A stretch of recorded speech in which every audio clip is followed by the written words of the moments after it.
जनवरी attempt के लिए मुश्किल से तुम्हारे पास यहाँ पे 30 से 40 दिन का टाइम रह गया है और अभी भी अगर तुम जेईई मेंस के अंदर 99 परसेंटाइल यहाँ पे निकालना चाहते हो तो जो एक सेक्शन तुम्हारे लिए यहाँ पे की रोल प्ले करेगा वो है तुम्हारा फिजिक्स सेक्शन।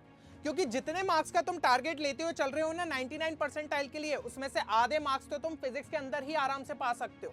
अब कई सारे स्टूडेंट्स मुझसे पूछते हैं कि भैया कुछ हाई वेटेड चैप्टर्स बता दो फिजिक्स सेक्शन के ताकि हम 99 परसेंटाइल निकाल लें।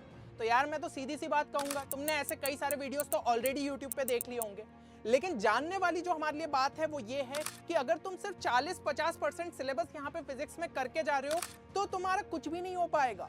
क्योंकि जो एग्जाम तुम देने जा रहे हो उसका सबसे पहले तुम्हें पैटर्न अच्छे से समझना पड़ेगा, एक्चुअल ट्रेंड क्या चल रहा है, तो वही सब चीजें मैं तुम्हें इस वीडियो के अंदर बताऊंगा। और अभी का जो ट्रेंड है वो ये बोलता है कि फिजिक्स का जो सेक्शन है वो हमारा इजियर साइड पे आ रहा है और क्वेश्चंस जितने ज्यादा इजी आएंगे कंपटीशन भी हमें उतना ही बढ़ते हुए देखने को मिलेगा। और बढ़ते हुए कंपटीशन को अगर तुम बीट करना चाहते हो तो तुम्हारा सीधा सा फोकस ये होना चाहिए कि मैक्सिमम सिलेबस करके जाओ, भलाई उतना डिटेल में ना पढ़ो। अब तुम्हें सिंपल सी चीजें मैं यहाँ पे समझाता हूँ कि टोटल फिजिक्स के अंदर तुम्हारे 25 क्वेश्चन है, इसमें से अगर 18 से 20 क्वेश्चन भी जो है ना तुम कर लो अटेम्प्ट, जो कि इजियर साइड पे ही पूछे जाते, तो तुम कितना स्कोर निकाल लोगे? 80 मार्क्स तक जो है यहाँ पे निकाल सकते हो, जहाँ पे तुम्हारे 99 परसेंटाइल बन सकते। बस जरूरी ये है कि यहाँ पे तुम्हारी सिली मिस्टेक्स ना हो, एक्यूरेसी काफी अच्छी हो, तभी जाके ये स्कोर तुम जो है अटेम्प्ट कर सकते हो। तो गोल्डन रूल जो है याद रख लो कि फिजिक्स सेक्शन के अंदर तुम्हें मैक्सिमम क्वेश्चंस अटेम्प्ट करना है, that too with a good accuracy. अगर ये चीज तुमने कर ली तब जाके फिजिक्स में तुम्हारे एक अच्छे परसेंटाइल यहाँ पे बन सकते हैं। अब सिली मिस्टेक का यहाँ पे क्या मतलब है? हो सकता है तुमने क्वेश्चन गलत पढ़ लिया, हो सकता है तुमने कैलकुलेशन मिस्टेक कर दी, हो सकता है कि यहाँ पे कुछ भी सिली सा तुमने एरर कर दिया, या फिर तुमने क्वेश्चन सही सॉल्व कर लिया, आंसर सही निकाल लिया और गलत ऑप्शन को टिक करके आ गए। ये सब सिली मिस्टेक्स में काउंट होते हैं और इन चीजों को तुम जेईई मेंस के अंदर करना अफोर्ड नहीं कर सकते, क्योंकि एक भी क्वेश्चन तुम्हारा गलत होता है तुम्हारी नेगेटिव मार्किंग होगी और उसकी वजह से तुम्हारी हजारों लाखों रैंक्स जो है पीछे जा सकती है। तो अब जानते हैं अपन कि एक्चुअल ट्रेंड जो है हमें फिजिक्स के अंदर कैसा देखने को मिल रहा है। अब देखो यहाँ पे जो स्टूडेंट्स बोलते हैं ना कि मैं जो है ये हाई वेटेड चैप्टर्स कर लूंगा, इतने चैप्टर्स अगर मैं कर लूंगा तो इतने मार्क्स तो मिल ही जाएंगे, पर सीधी सी बात है तुम जिन चैप्टर्स को करके जा रहे हो क्या उनका वेटेज फिक्स है? किसी शिफ्ट में उससे ज्यादा क्वेश्चन पूछे जा सकते हैं, किसी में कम क्वेश्चन पूछे जा सकते हैं। तो इसलिए जरूरी है कि तुम पूरे ही सिलेबस को अच्छे से टारगेट कर लो ना। लेट्स से फॉर एग्जाम्पल कि भाई तुम ईएम वेव्स को छोड़ के जाने की सोच रहे हो यार, लेकिन ईएम वेव्स के तुम प्रीवियस ईयर क्वेश्चंस उठा के देखोगे तो तुम्हें पता चलेगा सिंपल फॉर्मूला बेस्ड क्वेश्चंस आ रहे हैं। जैसे कि यही 2025 के तुम क्वेश्चंस उठा के देखो, दोनों के अंदर कॉन्सेप्ट क्या लग रहा है पता है? बस ये फॉर्मूला। अगर तुम्हें ये फॉर्मूलास यहाँ पे क्लियर थे तो तुम चीजों को आसानी से कर लेते। एनसीईआरटी में भी ये फिगर दिया हुआ है, इनके ही बेसिस पे ये क्वेश्चन सॉल्व हो जाते। तो हमें क्या चीजें पता चल रही है? हमें ये चीज पता चल रही है कि फिजिक्स के जो अभी के जेईई मेंस के क्वेश्चंस है उसमें से 18-20 क्वेश्चन तो तुम ऐसे पकड़ लो जो कि या तो फॉर्मूला बेस्ड है या फिर पिछले सालों के पीवाईक्यूज से काफी हद तक सिमिलर है। तो इसलिए काफी सारे स्टूडेंट्स जो है यहाँ पे अच्छा मार्क्स स्कोर कर पा रहे हैं और इस वजह से 99 परसेंटाइल लाने के लिए भाई उन्हें एक अच्छे स्कोर की रिक्वायरमेंट हो रही है। तो तुम्हें इन चीजों से यही सीखना होगा कि कम से कम 18 से 20 क्वेश्चन तो तुम्हारे सही होने ही चाहिए। अब जो है स्टूडेंट्स यहाँ पे दो स्ट्रेटजी जो है एग्जाम में लगाने की सोच रहे होंगे। पहली स्ट्रेटजी उनकी ये है कि भाई अभी जो है मैं कम से कम 5 हाई वेटेड जो है चैप्टर्स उठा लेता हूँ, उनकी डिटेल थ्योरी कर लेता हूँ, तब जाके जो है मैं एक अच्छे परसेंटाइल स्कोर कर लूंगा। और दूसरे कैटेगरी जो है ये कर सकती है कि वो सारे ही चैप्टर्स को यहाँ पे कंप्लीट कर ले, इवन दो जो 50% उनके चैप्टर्स है ना वो सिर्फ सरफेस लेवल पे तैयार है। तो कौन से स्टूडेंट्स यहाँ पे एक बेटर परसेंटाइल निकालेंगे? ऑब्वियसली ऑप्शन बी वाले। क्यों? ऐसा क्यों हो रहा है? देखो भाई, तुमने मान लो अच्छे वेटेज वाले चैप्टर्स कर भी लिए और लगभग उससे जो है 50 मार्क्स तक तुम यहाँ पे पेपर के अंदर निकाल लेते।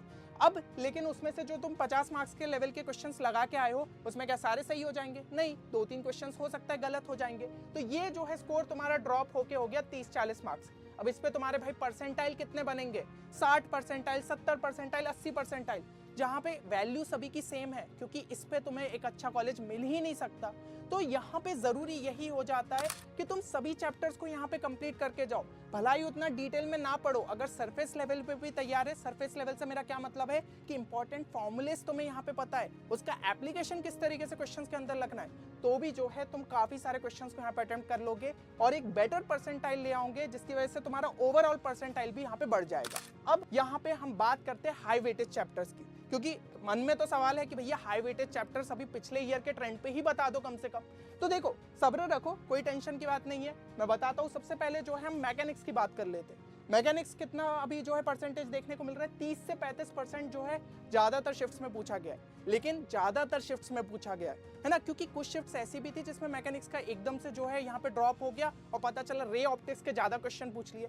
ये चीज़ हमें पिछले साल ही देखने को मिली थी, मतलब अभी जो 2025 की शिफ्ट्स हुई थी ना, उसमें ये चीज़ देखने को मिली कि रे ऑप्टिक्स का वेटेज एकदम से बढ़ा दिया। करंट इलेक्ट्रिसिटी जो कि सबसे इंपॉर्टेंट चैप्टर होता था, पता चला उसका वेटेज यहाँ पे गिरा दिया। तो एनटीए तो हर साल ये चीज़ करता है, इसलिए मैं बार बार वीडियो में कह रहा हूँ कि कंप्लीट सिलेबस को यहाँ पे टारगेट कर लो। अब मैकेनिक्स में जो है अगर मैं बात करूं कि तुम्हारे कौन कौन से टॉप टॉपिक्स यहाँ पे देखने को मिले, क्योंकि डेटा तुम्हारे लिए जानना इंपॉर्टेंट है ताकि तुम इनको थोड़ा सा प्रायोरिटाइज कर पाओ। तो ग्रेविटेशन की अगर मैं बात करूं तो पिछले 3 सालों में हमें 75 क्वेश्चंस यहाँ पे देखने को मिले, मतलब कि एवरेज क्वेश्चन अगर पर शिफ्ट की बात करूं तो 1.19 तक देखने को मिला है। रोटेशनल मोशन में भी जो है सिमिलर कहानी है कि 1 से 2 क्वेश्चंस तक पूछे चले जाते हैं भाई आपकी शिफ्ट में, है ना। Mechanical properties of fluids, work power energy, unit dimension, motion in one dimension. अब इसमें से कुछ टॉपिक्स तो ईजी है, कुछ टॉपिक्स मुश्किल, जैसे कि यूनिट एंड डायमेंशन ज्यादातर स्टूडेंट्स करके जाएंगे ही जाएंगे, मोशन इन वन डायमेंशन भी कर ही लेंगे, ठीक है, ग्रेविटेशन भी कर लेंगे क्योंकि फॉर्मूले ईजी है। लेकिन अब बचे हुए चैप्टर्स में बात करूं तो रोटेशनल मोशन स्टूडेंट्स को सताता है, उसके अलावा मैकेनिकल प्रॉपर्टीज ऑफ फ्लूइड्स और ज्यादा सताता है, एंड वर्क पावर एनर्जी की बात करें तो चलो भाई मॉडरेट लेवल का चैप्टर है। तो अब प्रॉब्लम जो कि हम यहाँ पे फेस करते हैं कि अगर चैप्टर हमारा लेंदी है या फिर डिफिकल्ट है तो उसमें क्या करें। तो टेंशन यहाँ पे नहीं लेना है, क्योंकि जो भी चैप्टर्स तुम्हारे टफ है, लेट्स से फॉर एग्जांपल कि भाई रोटेशनल मोशन तुम्हें टफ लग रहा है, तो तुम्हें समझना पड़ेगा कि कौन से टॉपिक्स यहाँ पे इजी है, कम से कम उनको अच्छे तरीके से कर लो, जैसे कि moment of inertia of rigid bodies, क्योंकि इससे हमें काफी सारे पीवाईक्यूज यहाँ पे देखने को मिले। हो सकता है डायरेक्ट फॉर्मूला बेस भी देखने को मिले कि ये बॉडी का जो है मोमेंट ऑफ इनर्शिया किस तरीके से निकलेगा, बस उसमें हो सकता है पैरेलल एक्सिस थ्योरम लग गया हो या फिर परपेंडिकुलर वाला थ्योरम लग गया हो, है ना। ये चीज अपन को क्लियर रहना चाहिए। देन टॉर्क और रोटेशनल काइनेमेटिक्स के जो इंपॉर्टेंट फॉर्मूलेस है वो तुम यहाँ पे क्लियर रखो। भाई कभी कभी तो direct question torque is equal to r cross F पे जो है पूछ लिया जाता है, तो ये फॉर्मूला तो भाई बोर्ड लेवल के स्टूडेंट को भी पता रहता है। इवन अगर प्राइमरी क्लासेस के स्टूडेंट को बता दूं कि इस तरीके से क्रॉस प्रोडक्ट निकाला जाता है तो वो भी कैलकुलेट कर लेगा, तो तुम क्यों छोड़ के जा रहे हो उस फॉर्मूले को। Then angular momentum and angular impulse, इस पे जो है कई सारे क्वेश्चंस अपन को देखने को मिल गए। और बाकी टॉपिक्स में कम से कम ये कर सकते हो, सारे फॉर्मूलेस को अच्छे से पढ़ के चले जाओ, क्योंकि देखो पीवाईक्यू से कहानी को समझो। सबसे पहले यहाँ पे जेईई मेंस 2025 2 अप्रैल मॉर्निंग शिफ्ट के अंदर ये क्वेश्चन देखने को मिला, किस पे बेस्ड था, सीधा सीधा मोमेंट ऑफ इनर्शिया पे, सिंपल क्वेश्चन। फिर इसके अलावा 2 अप्रैल इवनिंग शिफ्ट के अंदर क्या देखने को मिला, moment of inertia circular ring का, जिसका फॉर्मूला सभी स्टूडेंट्स को लगभग पता रहता है, तो इस पे बेस पे जो है इजी क्वेश्चन देखने को मिला। देन 8 अप्रैल इवनिंग शिफ्ट के अंदर हमें अगेन जो है रॉड का यहाँ पे मोमेंट ऑफ इनर्शिया पे बेस्ड इजी क्वेश्चन देखने को मिला, फिर से भाई वो रिंग कर दिया गया उसे। तो ये बेसिक क्वेश्चंस आपके गलत नहीं होने चाहिए थे। मोमेंट ऑफ इनर्शिया किसी स्टूडेंट ने बहुत डिटेल में नहीं पढ़ा, कि एडवांस लेवल पे नहीं भी पढ़ा चल जाता, उसको बस बेसिक फॉर्मूलेस की अंडरस्टैंडिंग होनी थी कि मोमेंट ऑफ इनर्शिया कैलकुलेट किस तरीके से किया जाता है एंड जो आपके यहाँ पे इंपॉर्टेंट बॉडीज है उनके फॉर्मूलेस जो है क्या होते। तो ये जो है आपको पीवाईक्यू से ही समझ में आएगा कि क्या कॉन्सेप्ट यहाँ पे इंपॉर्टेंट है। अब जैसे कि यहाँ पे बात करें कि एक और टॉपिक की, तो देखो solid sphere and hollow sphere of the same mass and same radius are rolled on an inclined plane, तो ये टाइप के क्वेश्चन भी जो है बहुत ज़्यादा पूछे जा रहे हैं। और पता चलता है कॉन्सेप्ट बस यही है कि एक सिंपल सा ये फॉर्मूला यहाँ पे लगना चाहिए। तो यहाँ पे इनर्शिया बस आपको पुट करना है। अगेन मैंने बोला मोमेंट ऑफ इनर्शिया इंपॉर्टेंट था, वो अगर आपने पढ़ा होता तो आप इन बॉडीज के हिसाब से यहाँ पे फॉर्मूला अप्लाई कर पाते। दोनों में बस यही मेन कॉन्सेप्ट यहाँ पे इन्वॉल्व था। तो ऐसे कई सारे क्वेश्चन डायरेक्ट फॉर्मूला बेस्ड हमें देखने को मिल रहे हैं। और आपको पता है ये क्वेश्चन नए नहीं है, यहाँ पे अगर 2023 के पीवाईक्यूज करोगे, 2024 के पीवाईक्यूज करोगे, तो वहां पे भी इस टाइप के क्वेश्चंस आपके पूछे गए। इसलिए दो चीजें मैं आपको बोल रहा हूँ, एक तो भाई पीवाईक्यूज अच्छे से लगा के जाओ, उसके अलावा दूसरी चीज यहाँ पे जितने इंपॉर्टेंट फॉर्मूलेस है वो आपको अच्छे से जो है पता होने चाहिए। अब हम चलते हैं नेक्स्ट इस पे, centre of mass of collision की अगर मैं बात करूँ, इसके अंदर भी भाई calculation of centre of mass for a body, ये सिंपल से फॉर्मूलेस अगर आपको पता है तो क्वेश्चन बन जाते हैं। फिर कुछ डायरेक्ट फॉर्मूलास जो है सेंटर ऑफ मास के, जो भी आपके यहाँ पे डिफरेंट शेप की बॉडी रहती है ना, उसके अगर डायरेक्ट फॉर्मूला भी पता है तो भी ये क्वेश्चंस आपके हो जाते हैं। फिर आपके conservation of momentum during collision, इस टाइप के क्वेश्चंस लगातार देखने को मिल रहे हैं। और बाकी कुछ डायरेक्ट फॉर्मूलास और इंपॉर्टेंट रिजल्ट्स याद रख लो। तो भाई ये रिजल्ट्स हमें कैसे याद रह सकते, कौन से इंपॉर्टेंट है क्या नहीं, पीवाईक्यूज करोगे तो अपने आप दिखेंगे कि ये इंपॉर्टेंट रिजल्ट्स थे, बार बार जो है रिपीट हो रहे। तो पीवाईक्यूज आपके लिए लास्ट टाइम पे बहुत ज्यादा हेल्पफुल साबित होंगे। एंड देखो अगर यहाँ पे जो है पीवाईक्यूज की बात करूँ तो भाई सेंटर ऑफ मास पे यहाँ पे डायरेक्ट जो है अपन को फॉर्मूला बेस्ड क्वेश्चंस जो है देखने को मिल रहे हैं, है ना, कि इस तरीके से जो है बॉडीज अगर प्लेस्ड है तो अपन किस तरीके से जो है सेंटर ऑफ मास कैलकुलेट कर सकते हैं। Again m1 r1 plus m2 r2 divided by m1 plus m2, ये तो भाई बहुत ही बेसिक सा फॉर्मूला सेंटर ऑफ मास का। और अब ये क्वेश्चन अगर थोड़ा सा अच्छे लेवल का बनाना है तो उन्होंने क्या करा, इंटीग्रेशन का यूज ले लिया, आपको भाई वेरिएबल्स में चीजें दे दी थी। तो ये भी जो है बेसिक से फॉर्मूले आपके एनसीईआरटी में तक दिए हुए है ना। तो ऐसा कुछ नहीं है कि बहुत अजीब सा कॉन्सेप्ट लगा, ये बेसिक इंटीग्रेशन तो ज्यादातर स्टूडेंट्स को यहाँ पे आता है। तो ये क्वेश्चन भी आपसे जो है बन सकते थे। अब बात करते हैं अपन और जो कि मेजर टॉपिक यहाँ पे कहा जाता है इलेक्ट्रोमैग्नेटिज्म। मैकेनिक्स में तो मेरे हिसाब से आपको समझ में आ गया, जितने इंपॉर्टेंट फॉर्मूलेस है, जितने इंपॉर्टेंट कॉन्सेप्ट्स है, उनको अच्छे से देख लो और पीवाईक्यूज को देख लेते हो तो आपको इंपॉर्टेंट सारी चीजें पता चल जाएगी। और ये जो ऊपर से भी आपका नॉलेज ले लिया ना, इसके बेसिस पे कई सारे क्वेश्चन आप जो है अटेम्प्ट कर सकते हो। इलेक्ट्रोमैग्नेटिज्म का लगभग जो है 30% वेटेज अपन को ज्यादातर शिफ्ट्स में देखने को मिल रहा है, लेकिन कुछ शिफ्ट्स ऐसी भी थी जिसमें ये वेटेज हल्का सा ड्रॉप हो गया। जैसे कि मैंने बोला ना, करंट इलेक्ट्रिसिटी का एकदम से पिछले साल गिर गया था। पर करंट इलेक्ट्रिसिटी अगेन मैं कहूंगा कि अभी भी अगर हम पिछले 3 सालों की बात करें तो भाई वो सेकंड नंबर पे काउंट होता ही है। इंडिविजुअल चैप्टर्स की कैटेगरी में तो वो टॉप पे ही होता है, क्योंकि 119 क्वेश्चन अपन को देखने को मिल गए थे, लगभग एवरेज 2 क्वेश्चन प्रति शिफ्ट में हमें देखने को मिले। इलेक्ट्रोस्टैटिक्स में कैपेसिटेंस अगर मैं इंक्लूड कर दूं तो 2.38 का जो है एवरेज क्वेश्चन पर शिफ्ट का यहाँ पे वेटेज था। मैग्नेटिक इफेक्ट ऑफ करंट की अगर मैं बात करूं तो 1.38 का जो है वेटेज था। तो ये हमारे कुछ टॉप चैप्टर्स है इलेक्ट्रोमैग्नेटिज्म के। अब इसके अंदर भी अगर आप देखो तो फिर वही चीज हो रही है, आपके सीधा सीधा से जो है इंपॉर्टेंट कॉन्सेप्ट यहाँ पे यूज हो जा रहे हैं। देखो क्वेश्चन में क्या पूछा है, 2 मेटल स्फीयर रेडियस r और 3r के सेम सरफेस चार्ज डेंसिटी आपको गिवन है, जब इनको कांटेक्ट में लाया जा रहा है और उसके बाद सेपरेट किया जा रहा है। भाई ये बेसिक सी चीज तो बहुत सारे स्टूडेंट्स को पता रहती है कि भाई जैसे ही कांटेक्ट में लाए दोनों का पोटेंशियल यहाँ पे इक्वल हो जाएगा। और पोटेंशियल ऑफ अ स्फीयर का ये फॉर्मूला कितना सिंपल सा है। तो ये चीजें जो है ज्यादातर स्टूडेंट्स यहाँ पे याद रख सकते हैं, और फॉर्मूले को अगर आप डिराइव कर लो, जो भी आपको कॉमन सा फॉर्मूला पता है उससे भी यहाँ पे पहुंच सकते हो, ठीक है ना। फिर हम जो है 8 अप्रैल इवनिंग शिफ्ट की अगर बात करें तो यहाँ पे ये क्वेश्चन देखने को मिला था। इसके अंदर जो है वर्क डन आपका ये फॉर्मूला आपको पता होगा। इसमें जो है शेल की बात करूं तो उसके अंदर इलेक्ट्रिक फील्ड क्या होती है, इनसाइड की अगर अपन बात करें 0 होती है, और अगर वो 0 है तो आपका पोटेंशियल क्या होगा, कांस्टेंट होगा, क्योंकि dV/dr तो हमें ई देता है। तो जब डिफरेंशिएट करोगे किसी कांस्टेंट को तो हमें वैल्यू 0 मिलती है। तो यही सिंपल सा कॉन्सेप्ट इस वाले क्वेश्चन के अंदर लगना था। और देखो यहाँ पे जो है कैपेसिटेंस की अगर मैं बात करूँ तो भाई ये क्वेश्चंस बहुत ज्यादा पूछे जा रहे हैं, जिसके अंदर आपको जो है यहाँ पे कॉम्बिनेशन ऑफ कैपेसिटर्स का जो है फॉर्मूलेस क्लियर रहना चाहिए, जो कि रेजिस्टर से आप एनालॉजी बना सकते हो, है ना। उसका जस्ट उल्टे वाले केसेस होते हैं, सीरीज और पैरेलल के जो रेजिस्टर्स में फॉर्मूले देखते हो ना, जस्ट उसके अपोजिट यहाँ पे फॉर्मूले अपन को देखने को मिलते हैं। और फिर अगर जो है यहाँ पे स्लैब को इंसर्ट कर दिया गया है प्लेट्स में तो इस टाइप की अपन को रिलेशनशिप मिलती है। तो ये जो है बार बार इस टाइप के कॉन्सेप्ट्स आपके रिपीट होते हुए देखने को मिलते हैं। तो पीवाईक्यूज बहुत ज्यादा हेल्पफुल रहेंगे।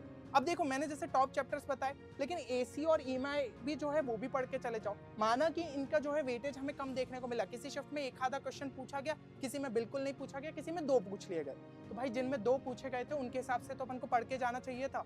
अब उसमें आप क्या कर सकते हो, जो भी सबसे ज्यादा बार बार पूछे जा रहे हैं, जैसे कि different types of AC circuits, LR, LC, LCR, ये आपको पता रहना चाहिए। फेजर डायग्राम से ही जो है ज्यादातर फॉर्मूलेस आपके डिराइव हो जाते हैं और आपको याद रख सकते हो। इसके अलावा मैग्नेटिक फ्लक्स, फैराडेस और लेंस लॉ, ये आपका ईएमआई के इंपॉर्टेंट हो जाते हैं। डायरेक्ट क्वेश्चंस यहाँ पे देखने को मिलते हैं। मोशनल और रोटेशनल ईएमएफ के फॉर्मूला यहाँ पे याद रख सकते हो, है ना। तो ये बहुत ही जो है इजी क्वेश्चन है, छोड़ के नहीं जाना चाहिए। फिजिक्स का मैं सही में आपको बार बार बोल रहा हूँ, सेक्शन काफी इजी पूछा जा रहा है, और अगर कोई स्टूडेंट को केमिस्ट्री और मैथ्स में डिफिकल्टी है तो इस सेक्शन पे लास्ट टाइम पे फोकस करके एक बेटर स्कोर जो है वो जेईई मेंस में निकाल सकता है। अब अगर अपन कुछ अदर इंपॉर्टेंट चैप्टर्स की यहाँ पे बात करें तो आप देख सकते हो रे ऑप्टिक्स, जिसका जैसे कि पिछले भाई साल आपका वेटेज काफी बढ़ गया था, उस वजह से जो है 1.54 पहुंच गए, मतलब 1 से 2 क्वेश्चंस आपके पक्के ही रहते लगभग हर शिफ्ट के अंदर। थर्मोडायनेमिक्स में आप देख सकते हो, है ना। तो ये बाकी चैप्टर्स भी आपके जो है इंपॉर्टेंट हो जाते हैं। और अगर अपन जैसे ऑप्टिक्स और मॉडर्न फिजिक्स में मैं बात करूँ तो ये कुछ पर्टिकुलर सब टॉपिक्स है जो कि और ज्यादा इंपॉर्टेंट है, बार बार क्वेश्चंस देखने को मिलते हैं। तो इनको भी जो है आप लास्ट टाइम पे और ज्यादा जो है अच्छे तरीके से रिवाइज कर सकते हो। अगेन फोटो इलेक्ट्रिक इफेक्ट पे बार बार क्वेश्चंस पूछे जा रहे हैं और सिंपल सी आपकी इक्वेशन दी रहती है। इवन केमिस्ट्री में भी हम देखते हैं, बोर्स एटॉमिक मॉडल हो गया, ये पार्ट भी हम जो है केमिस्ट्री में देख लेते हैं। एटॉमिक स्पेक्ट्रम, ये भी अपन जो है केमिस्ट्री में देख लेते हैं। तो काफी सारा पोर्शन तो अपना जो है कॉमन सा हो जाता है और उससे हमें फायदा मिलता है। सेम चीज थर्मोडायनेमिक्स के अंदर होती है ना। थर्मोडायनेमिक्स में से भी काफी सारे टॉपिक्स अपने केमिस्ट्री में ऑलरेडी कवर हो जाते हैं। तो इन टॉपिक्स पे आप लास्ट टाइम पे फोकस कर सकते हो। अब यहाँ पे एक चीज ध्यान देने वाली है, ग्राफ बेस्ड क्वेश्चंस पूछे जाते हैं, और कौन से चैप्टर्स हमारे लिए इंपॉर्टेंट है ग्राफ बेस्ड, जैसे स्पेशली थर्मोडायनेमिक्स में कई बार जो है क्वेश्चंस ग्राफ बेस्ड देखने को मिल जाते हैं। फिर आपका जो है इलेक्ट्रोस्टैटिक्स में भी पूछ लिया जाता है। तो जितने इंपॉर्टेंट ग्राफ्स है, अगर एनसीईआरटी भी उठा के देखोगे तो उसमें ये सारे ग्राफ्स दिए, तो इनको जो है आप अच्छे तरीके से यहाँ पे देख के जाओ। क्योंकि इस पे बेस्ड डायरेक्ट क्वेश्चन पूछे जा सकते हैं। ऑसिलेशन ऑफ वेव्स में ये आपके अगेन इंपॉर्टेंट टॉपिक्स हो गए, ठीक है ना। ऑर्गन पाइप पे भाई आपके सिंपल से केसेस है, सिंपल सा फॉर्मूला है, उसको जो है आप याद रखोगे तो उसके बेसिस पे क्वेश्चन हो जाएगा। बहुत ज्यादा घुमाया फिराया नहीं जा रहा। अच्छा, कुछ क्वेश्चन जिनमें घुमा फिरा दिया गया, टफ पूछ लिए गए, तो वो तो किसी से नहीं बनने वाले, आप इकलौते नहीं हो, है ना। बहुत सारे स्टूडेंट्स छोड़ के आएंगे। इसलिए तो मैं कह रहा हूँ कि 18 to 20 क्वेश्चंस भी एटलीस्ट सही कर लोगे ना, तो एक अच्छे परसेंटाइल जो है फिजिक्स के अंदर आप निकाल सकते हो। और उसके लिए आपको क्वेश्चंस ज्यादा टफ नहीं पूछे जा रहे, आपको ज्यादा डिटेल में जाने की जरूरत नहीं। अब यहाँ पे जैसा कि मैंने बोला भाई, डिटेल में नहीं भी पढ़ो, लेकिन सब पढ़ के जाओ, है ना। ओवरव्यू भी ले लिया, इंपॉर्टेंट फॉर्मूलेस जान लिए, इंपॉर्टेंट ग्राफ्स जान लिए, इंपॉर्टेंट कॉन्सेप्ट्स जान लिए, तो भी हमारा काम हो जाएगा। मत करो भाई एससीवी से एकदम डिटेल क्वेश्चन सॉल्विंग, मत करो डीसी पांडे से एकदम डिटेल सॉल्विंग। जेई एडवांस के पेपर लगाने की जरूरत नहीं है, सिर्फ जेई मेंस के पीवाईक्यूज को अच्छे से देख लो। और एक सिंपल सी स्ट्रेटजी समझाता हूँ। देखो, थ्योरी जो है सबसे पहले स्पीड रीडिंग कर लो कंप्लीट चैप्टर की, कोई भी एक अच्छी बुक से कर सकते हो, तुम्हारे नोट्स है तो उससे ही फटाफट एक रीडिंग दे दो। और जिन टॉपिक्स में कंफर्टेबल नहीं हो उसमें डिटेल में जाने की जरूरत नहीं है, लेकिन फॉर्मूलेस जो है अच्छे तरीके से मेमोराइज कर लो, उनके एप्लीकेशन जान लो सॉल्व्ड एग्जांपल्स के थ्रू। इतनी चीजें करने के बाद जितने तुम्हारे 2023 और 2024 के पीवाईक्यूज आए, उनको जो है अच्छे तरीके से यहाँ पे अटेम्प्ट कर लेना। एंड फाइनली टेस्टिंग में क्या करना कि 2025 के जो तुम्हारे यहाँ पे पेपर्स के अंदर क्वेश्चन पूछे गए उन्हें एज अ मॉक दे दो, तो इधर से ही बहुत सारे तो तुम्हें सिमिलर टाइप के देखने को मिलेंगे और समझ में आएगा कितनी चीजें तुमने यहाँ से सीख ली और कितने चीजें तुम आराम से अप्लाई कर पा रहे हो। अपने आप कॉन्फिडेंस बढ़ेगा जब भाई कम से कम 18 से 20 क्वेश्चन तुम्हारे यहाँ पे लग रहे होंगे। तो ये 1 महीने की मेहनत है और तुम फिजिक्स के अंदर एक अच्छे स्कोर तक यहाँ पे पहुंच सकते हो। और देखो, एक चीज बस याद रखना, क्वेश्चंस अपन जो है मैक्सिमम तो लगा के आ रहे, बस उसमें से क्वेश्चंस गलत नहीं हो तो सिली मिस्टेक्स बिल्कुल मत करना, क्योंकि 1 मार्क भी तुम्हारा जाता है सीधा 1000 रैंक गिरते हो। और जब भाई स्कोर ऐसा रहता है कि बहुत सारे स्टूडेंट्स ला रहे हो तो लाखों रैंक भी तुम्हारी गिर सकती है, तो ये गलती प्लीज मत करना। अब जो भी स्टूडेंट्स ने इस वीडियो को यहाँ तक देखा है, कमेंट सेक्शन में प्लीज एक चीज लिखो, फिजिक्स इजी है। क्योंकि ये चीज अगर तुमने अपने दिल में बैठा ली, दिमाग में बैठा ली, तो कोई भी तुम्हें रोक नहीं सकता है। और यही सेक्शन तुम्हें जेईई मेंस के अंदर एक अच्छे परसेंटाइल लाने में हेल्प करेगा। चलो, उम्मीद करता हूँ वीडियो तुम्हें पसंद आया। मिलते हैं नेक्स्ट वीडियो में, तब तक के लिए take care and good bye.